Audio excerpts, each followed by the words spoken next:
Comité de Derechos Económicos, Sociales y Culturales.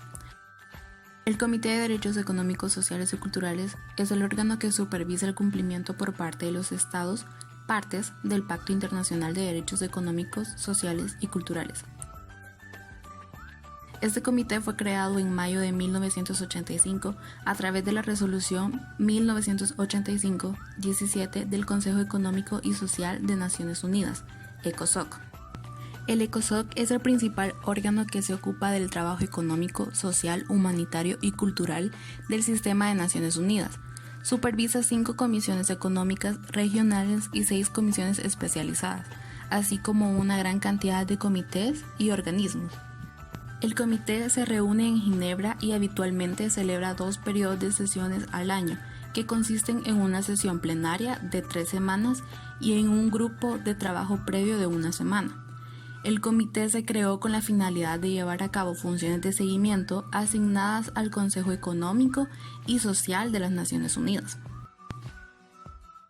El Comité de Derechos Económicos, Sociales y Culturales está formado por 18 expertos independientes de alta consideración moral y reconocida competencia en el ámbito de los derechos humanos. Todos los Estados partes están obligados a presentar informes periódicos al Comité sobre cómo se aplican los derechos. A su vez, los estados deben informar inicialmente en un plazo de 2 años tras adherirse al pacto y posteriormente cada 5 años. El comité examina cada informe y expone sus inquietudes y recomendaciones al Estado parte en forma de observaciones finales. Además, existe el protocolo facultativo del Pacto Internacional de Derechos Económicos, Sociales y Culturales que entró en vigor el 5 de mayo del 2013 y que otorga al comité la facultad de recibir y examinar las comunicaciones de personas que denuncian la violación de derechos amparados por el pacto.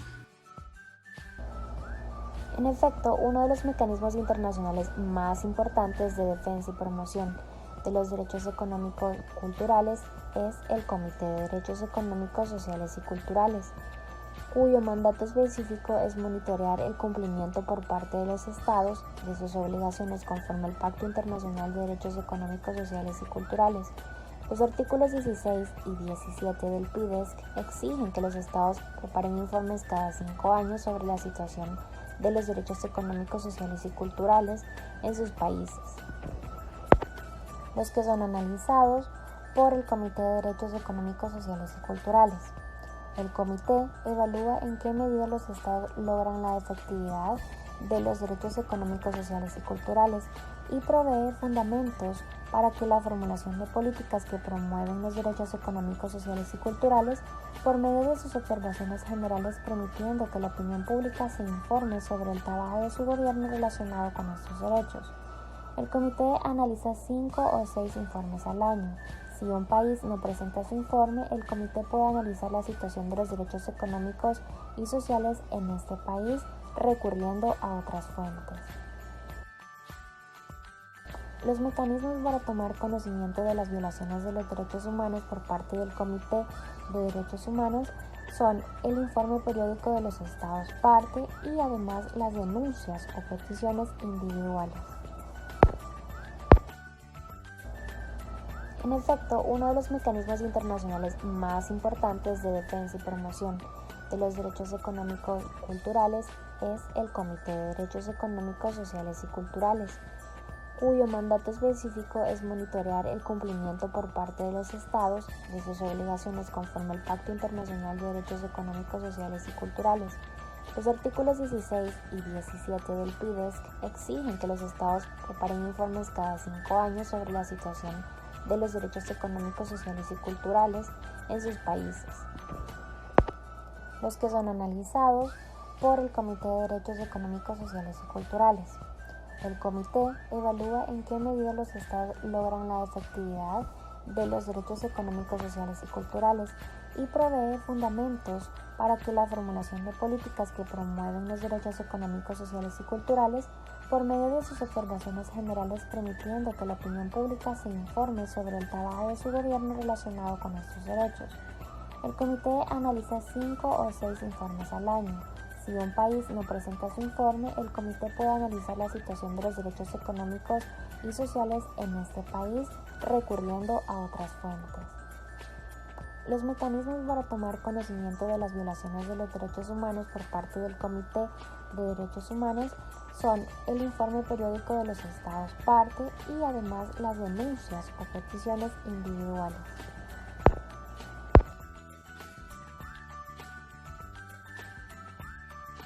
Los derechos que el Comité de Derechos Económicos, Sociales y Culturales reconoce a través de su pacto constitutivo y a los cuales brinda protección y seguimiento son los siguientes. Derecho al trabajo. Artículo 6.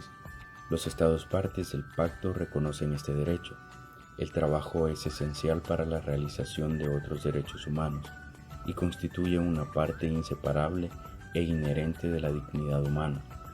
A toda persona se le deben otorgar condiciones de trabajo equitativas y satisfactorias, en especial la seguridad de las condiciones de trabajo. Derecho a un adecuado nivel de vida. Artículo 11. Este es otro de los derechos que los estados partes del pacto están comprometidos a cumplir, reconociendo el derecho fundamental de toda persona a tener una alimentación, un vestuario, una vivienda adecuada y a estar protegida contra el hambre, asegurando una mejora continua en las condiciones de la existencia humana. Derecho a la buena salud, reconocido en el artículo 12 por los estados partes del pacto. Este engloba la salud física y mental de todas las personas. Los estados deben dar plena efectividad, por lo que debe existir facilidad en el acceso a la salud, disponibilidad, calidad y aceptabilidad sin distinción alguna a todo el sistema de salud. Los servicios de salud deben alcanzar el más alto nivel de atención. Este nivel debe asegurar las condiciones para vivir conforme a la dignidad humana. El derecho a la educación primaria universal gratuita y los derechos culturales son otros de los derechos que el Comité a través de su pacto reconoce en los artículos 13, 14 y 15, en donde se hace un énfasis al reconocimiento del derecho que tiene toda persona a la educación y al derecho de participar en la vida cultural. A partir de ello, se insta a que sean los estados que forman parte de dicho pacto los responsables de crear las herramientas que faciliten el acceso a una educación de calidad para toda la población, en donde tengan acceso a educación primaria gratuita, consolidando su aprendizaje a través de un sistema adecuado de becas y de la mejora continua de las condiciones materiales del cuerpo docente, asegurando también que todos tengan acceso a una educación superior de manera que se formen niños y jóvenes con conocimiento de calidad. En estos artículos también se recoge el derecho de la libertad que los padres o tutores legales deben tener de escoger para sus hijos escuelas distintas de las creadas por las autoridades públicas, siempre y cuando cumplan con las normas mínimas establecidas, y de que sus hijos reciban la educación religiosa o moral de acuerdo a sus convicciones.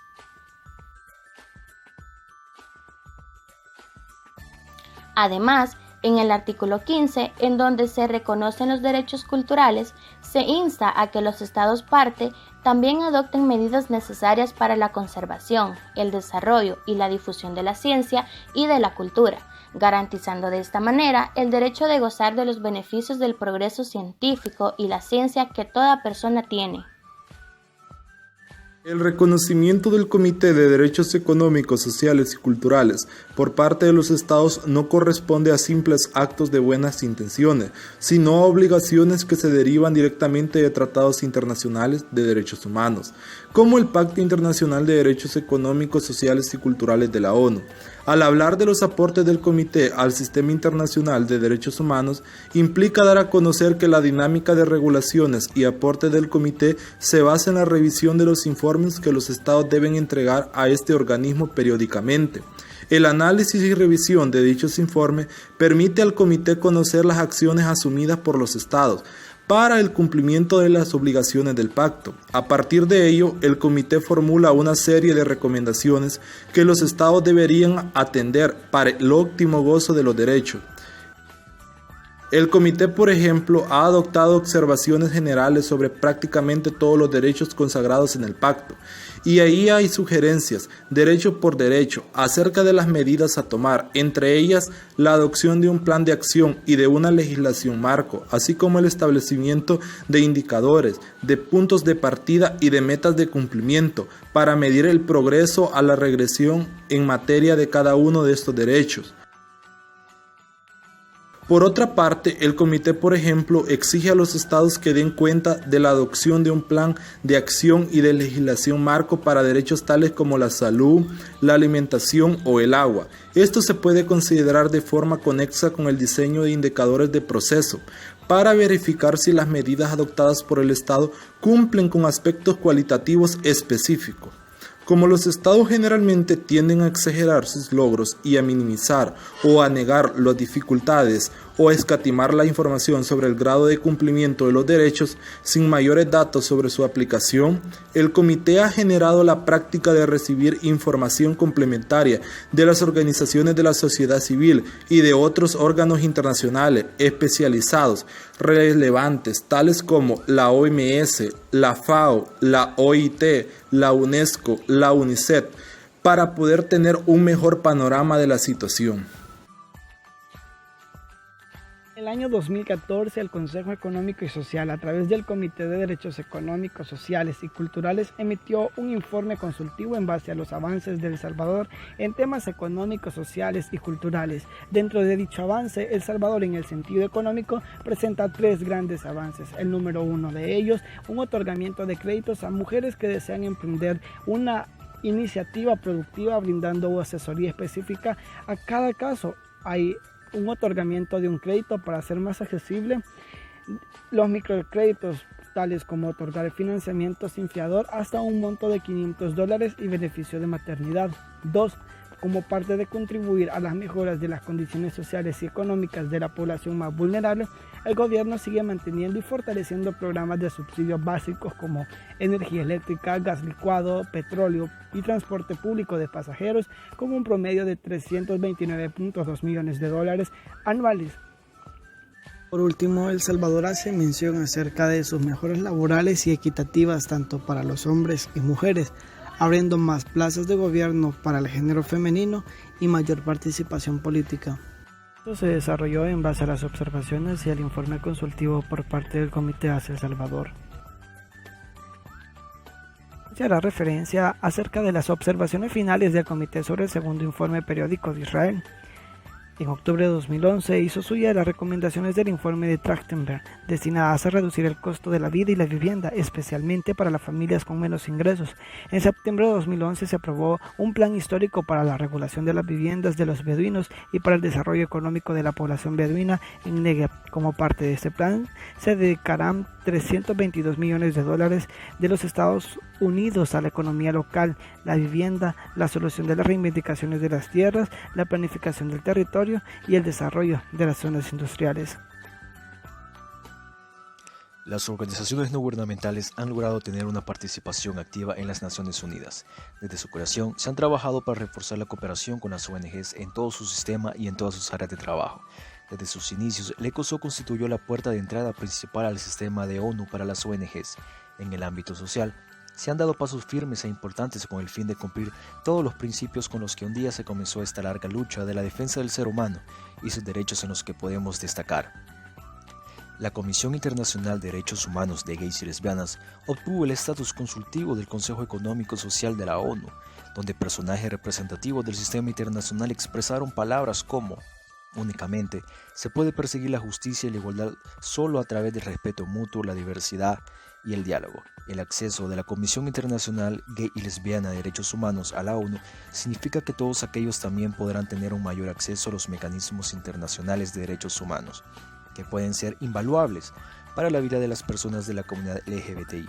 Esto permite participar de una manera más formal a través de la asistencia a reuniones, prestación de declaraciones y colaboración con las Naciones Unidas y los gobiernos en el ámbito internacional de los derechos humanos. La Comisión de la Condición Jurídica y Social de la Mujer en El Salvador efectuó varias propuestas a incorporar en las conclusiones acordadas, agregando propuestas que fueron adoptadas, entre las cuales se puede mencionar el uso y comercio ilícito de armas pequeñas y ligeras que agrava la violencia contra las mujeres. En este espacio ha habido un reconocimiento importante del programa presidencial Ciudad Mujer, que ha sido posicionado como un modelo a seguir a nivel mundial, en sesiones especiales, así como en eventos paralelos vinculados a los servicios multisectoriales como una respuesta efectiva a las mujeres que enfrentan la violencia.